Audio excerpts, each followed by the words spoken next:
Hello friends, तो ये देख लेते हैं सिलेबस इसका क्या है और कौन सी टॉपिक हमें कवर करनी है। तो अब सिलेबस तो इतना मैंने लिखा है, लेकिन इसमें कुछ इंपॉर्टेंट टॉपिक है वो आपको कंप्लीट करना है। बाकी मतलब छोड़ सकते हैं, उतना चीज़ें कंप्लीट नहीं करना, लेकिन मेरा तो सब्जेक्ट पूरा कराना है तो मैं पूरी तरह से कंप्लीट कराऊंगा। लेकिन जो इंपॉर्टेंट टॉपिक है मैं आपको बता दूंगा कि ये चीज़ आपको कंप्लीट करनी है। तो भारतीय कला और संस्कृति, इंडियन आर्ट एंड कल्चर का ये सिलेबस है आपको। तो ये सिलेबस मैं बता देता हूँ और फिर हम कुछ टॉपिक को भी इसमें देख लेंगे। तो पहले हमें सिलेबस में भारतीय वास्तुकला के बारे में देखना होगा, इंडियन आर्किटेक्चर के बारे में आपको देखना होगा। आर्किटेक्चर मतलब कैसे घर बना है, कैसे मंदिरें बनी हैं, कैसे टाउन प्लानिंग थी, ये सब हमें देखना पड़ेगा उसमें। आर्किटेक्चर में मतलब कि आज घर आपका बनता है तो आर्किटेक्ट उसका कैसा डिजाइन हुआ है, ये सब हमें देखना पड़ता है। क्या क्या इसमें इंपॉर्टेंट चीज़ें लगी हुई हैं, क्या आपका मतलब डिजाइन है, ये हमें इसमें देखना पड़ेगा। तो पहले वास्तुकला हम देखेंगे, इसमें सिंधुकालीन वास्तुकला देखेंगे, उसके बाद बौद्ध वास्तुकला भी हम इसमें देखेंगे। जो स्तूप बनाए जाते हैं उसके बारे में आपको पता होनी चाहिए। फिर मंदिर वास्तुकला इसमें हम देखेंगे।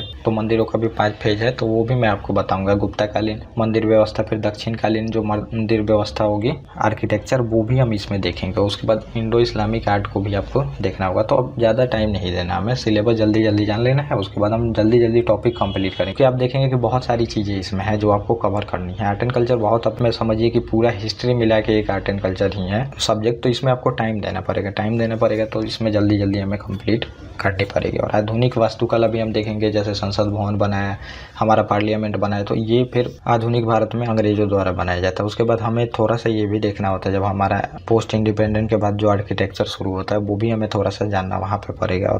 और स्थापत्य के कुछ शब्दावलियाँ हैं, तो उसमें मैं आपको बताऊंगा। जैसे कि टर्म होते हैं हिस्ट्री में, वैसे ही शब्दावलियाँ हैं, वो भी आपको जानना पड़ेगा। फिर हम अपने आएंगे मूर्तिकला में, और मूर्तिकला में आपको सैंधवकालीन मूर्तिकला देखना पड़ेगा, बौद्धकालीन मूर्तिकला देखना पड़ेगा, गंधार और मथुरा शैली के तहत बुद्ध की बहुत सारी मूर्तियाँ बनी हैं, वो भी आपको देखना पड़ेगा। और गुप्त शासन में भी मूर्तिकला है, तो उसको भी आपको देखना पड़ेगा। और मध्यकालीन मूर्तिकला, जब इस्लामिक प्रभाव के तहत बहुत सी मूर्तियाँ बनेंगी, तो वो भी आपको देखना है। और उसमें कुछ रीजनल जो किंगडम होंगे वो भी मूर्तिकला को, राजपूत कला के बारे में देखना होगा। और दक्षिण भारत में भी बहुत सारी चीज़ें चलेंगी, वो भी हमें देखना है। और आधुनिक मूर्तिकला के भी बारे में आपको जानना पड़ेगा। तो ये मूर्तिकला और फिर वास्तुकला, ये 2 सिलेबस इंपॉर्टेंट है, यहाँ से हमेशा से क्वेश्चन आ रहे हैं, तो ये आपको ज़्यादा ध्यान देना पड़ेगा यहाँ पे। और उसके बाद तीसरा जो हमारा टॉपिक होगा तो ये होगा भारतीय चित्रकला, भी आपको जाना पड़ेगा। और प्राचीन चित्रकला हम देखेंगे, भीमबेटका गुफाओं से, और जो आदि मानव थे वो किस टाइप का चित्र बनाते थे और क्यों बनाते थे, बिल्कुल कॉन्सेप्चुअल हम जानने की कोशिश करेंगे। कि जैसे जैसे विकास हुआ है तो उसका क्या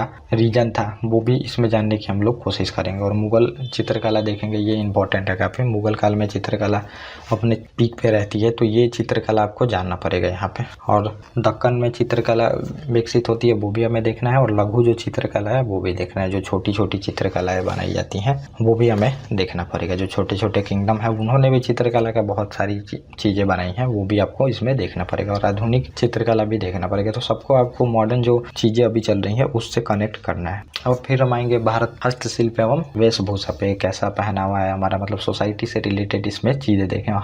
हस्तशिल्प हैंडीक्राफ्ट के बारे में इसमें देखना है। और विभिन्न युगों में हस्तशिल्प कैसी थी, हैंडीक्राफ्ट जो हाथ से चीज़ें कलाकारी होती हैं, वो इसमें देखेंगे। और इसमें फेज देखना है आपको, जैसे कि हिस्ट्री का फेज है वैसे ही इसका भी फेज चलेगा, कैसे कैसे इसमें डेवलपमेंट हुआ, कहाँ कहाँ। फिर जब ब्रिटिश आए तो आप देखेंगे कि हैंडीक्राफ्ट का बहुत ज़्यादा वहाँ पे विकास नहीं हुआ, डिक्लाइन हुआ बहुत ज़्यादा इनके वजह से, तो वो भी हमें देखना पड़ेगा इसमें। और फिर भारत के प्रमुख जो हस्तशिल्प हैं ये भी आपको पता होनी चाहिए। तो मैं आपको बताऊंगा कहाँ कहाँ पे कौन सी चीज़ें प्रमुख है, कौन से लोग बनाते हैं, ये आपको जानना पड़ेगा वहाँ पे। और भौगोलिक उपदर्शन के बारे में देखना पड़ेगा। और कुछ जो प्रमुख वस्त्र हैं ये भी आपको जानना पड़ेगा, जैसे बनारसी साड़ी हो गई। भौगोलिक उपदर्शन, जियोग्राफिकल इंडिकेशन के बारे में भी हम देखेंगे, जो कि वहीं के अनुसार वो प्रोडक्ट उत्पन्न होती है, उसके बारे में भी हम जानेंगे यहाँ पे। और हस्तशिल्प से जुड़े व्यक्तियों को भी आपको जानना पड़ेगा, जो प्रमुख व्यक्ति हैं जिसने डेवलप किया है इस चीज़ को, उसके बारे में भी आपको थोड़ा सा जानना होगा इसके बारे में। और फिर हम आएंगे भारत में जो शैक्षणिक विकास हुआ है और तकनीकी विकास हुआ है, इसके बारे में भी आपको जानना पड़ेगा। तो भारत में शिक्षा का विकास हुआ है, प्राचीनतम शिक्षा कैसे दी जाती थी, तो ये तो एंसेंट इंडिया में मैं कंप्लीट कराऊंगा ही। जब ट्रांजिशन फेज चलेगा, जब एंसेंट इंडिया से हम मेडिएवल की तरफ मूव कर रहे होंगे, तो उसमें मैं आपको बताया ही हूँ कि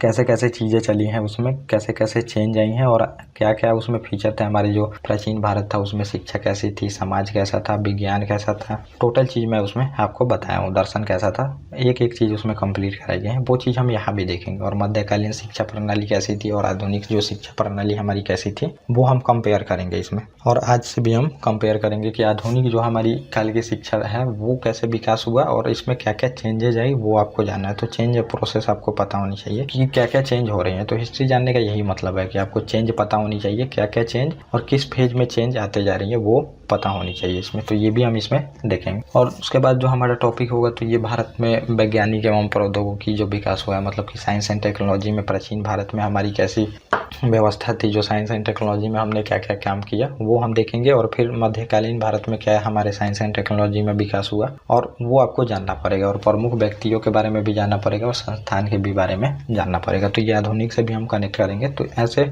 ये आपको पता होनी चाहिए प्राचीन भारत में हमारी साइंस एंड टेक्नोलॉजी कैसे थी और चिकित्सा व्यवस्था कैसी थी। चरक और सुश्रुत संहिता के बारे में भी हम उसमें बहुत अच्छे से बात करेंगे, जो कि सुश्रुत ने लिखा है। तो ये हम देखेंगे उसमें। साइंस एंड टेक्नोलॉजी में भी बहुत ज़्यादा चीज़ें काम हुई हैं और उस टाइम आप देखेंगे कि मतलब जो आज ऑपरेशन का चीज़ें होती हैं तो वो उस टाइम भी ऑपरेशन होती थी। ये सब भी हम देखेंगे क्या फीचर थे और वर्ल्ड से भी हम कंपेयर इसमें करेंगे। तो ये हम इसमें देखेंगे। भारतीय विज्ञान और प्रौद्योगिकी जो साइंस एंड टेक्नोलॉजी है वो मतलब विज्ञान में हम हमेशा से ऐसा नहीं है कि एंशिएंट इंडिया में आगे रहे थे, हमेशा से पिछड़े नहीं है। तो मेडिएवल में हम पिछड़ गए थे तो आप देखेंगे कि मतलब वहाँ पे आक्रमण हुआ और मॉडर्न चीज़ लाने के वजह से ब्रिटिश फिर हमारे पे राज करते हैं। ये चीज़ मैं आपको बताऊंगा और ये आपको मॉडर्न में भी थोड़ा पता चलेगा ही कि क्यों ब्रिटिश शासन एस्टेब्लिश हुआ है। तो वो आप वहाँ पे देख सकते हैं। और फिर हम विविध को भी देखेंगे इसमें, जो कि मिसलेनियस टॉपिक होगा, ये भी आपको देखना है इसमें। तो भारत के मेले और त्यौहार के बारे में हम जानेंगे, जो इंपॉर्टेंट त्यौहार मनाए जाते हैं पूरा ऑल इंडिया में वो हम देखेंगे। प्रमुख जो मेले लगते हैं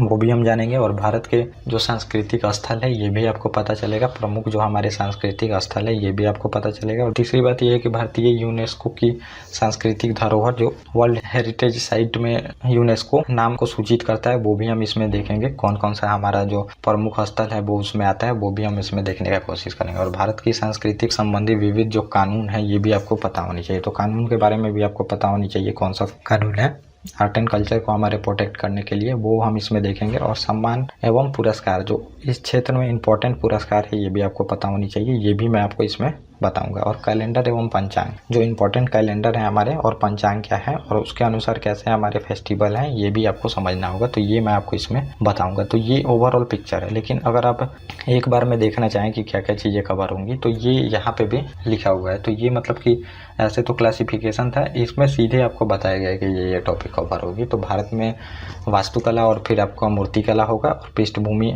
और मृद भांडी ये सब चीज़ें तो वहाँ पे आएंगी ही। जब वो हम एक एक टॉपिक में अंदर तक जाएंगे तो वो आपको मिलेगी। और इंडियन जो भारतीय चित्रकलाएं हैं ये आपको मैंने बताए हैं। और हस्तशिल्प भी आपको देखना है। हैंडीक्राफ्ट भारत में यूनेस्को के मूर्त विश्व विरासत जो स्थल है ये भी आपको देखना है। भारतीय जो कल्चर है, भारतीय संगीत के बारे में आपको जानना पड़ेगा, संगीत के बारे में भी हम देखेंगे। और भारतीय नृत्य विधाएं भी आपको पता चलेंगी, तो नृत्य वगैरह भी देखेंगे और उसका भी बहुत सारा फॉर्म है। और नाटक भी है इसमें, नाटक कला जो होती है वो भी आपको दिखाऊंगा मैं और बताऊंगा भी। और थोड़ा हम वीडियो भी देखेंगे ताकि आप लोगों को विजुअल अंडरस्टैंडिंग हो सके। और भारतीय कठपुतली कला भी आपको देखनी पड़ेगी, ये भी बहुत इंपॉर्टेंट है। और भारतीय सर्कस के भी बारे में आपको पता होनी चाहिए। अमूर्त संस्कृति विरासत यूनेस्को सूची में ये तो मैंने बता ही दिया। और भारत के मार्शल आर्ट भी आपको जानने पड़ेंगे, तो ये भी मैं आपको बताऊंगा। भारतीय भाषाओं के भी बारे में ये भी टॉपिक इंपॉर्टेंट है। धर्म के भी बारे में आपको जानना पड़ेगा थोड़ा। भारतीय साहित्य के बारे में जितने बुक हैं, दर्शन भी आपको पता होने चाहिए। सिनेमाओं के बारे में आपको पता होनी चाहिए। प्राचीन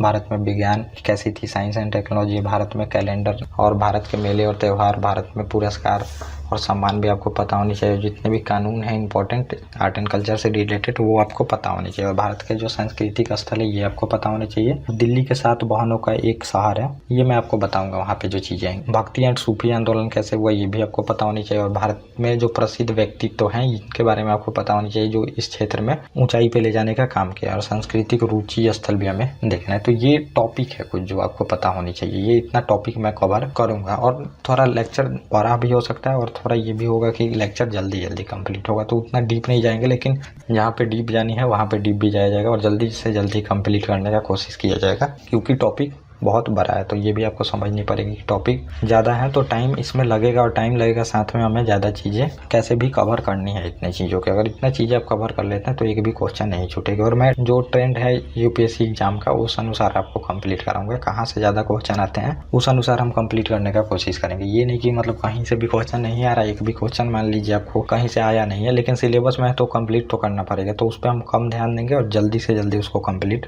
करने का कोशिश करेंगे। और ज़्यादा जहाँ से क्वेश्चन आ रहा है वहाँ पर डिस्कस भी ज़्यादा होगा, नोट्स भी ज़्यादा होगा थोड़ा, और टाइम भी थोड़ा ज़्यादा वहाँ पे लगेगा। तो ऐसे बिल्कुल लेक्चर होगा। और थोड़ा सा बुक का बता दूँ तो बुक आपको कोई खासा ज़रूरत है नहीं, लेकिन एनसीईआरटी अगर चाहें आप तो 11th क्लास का पढ़ सकते हैं, लेकिन बुक मैं आपको प्रेफर नहीं करूँगा। बुक की कोई ज़रूरत नहीं है, इसमें टोटल आपको बिना बुक के कंप्लीट होगा। और जो मैं नोट्स दूंगा आपको उतना ही रखना है, नोट्स से आपका काम हो जाएगा, टोटल क्वेश्चन आपको मिलेंगे।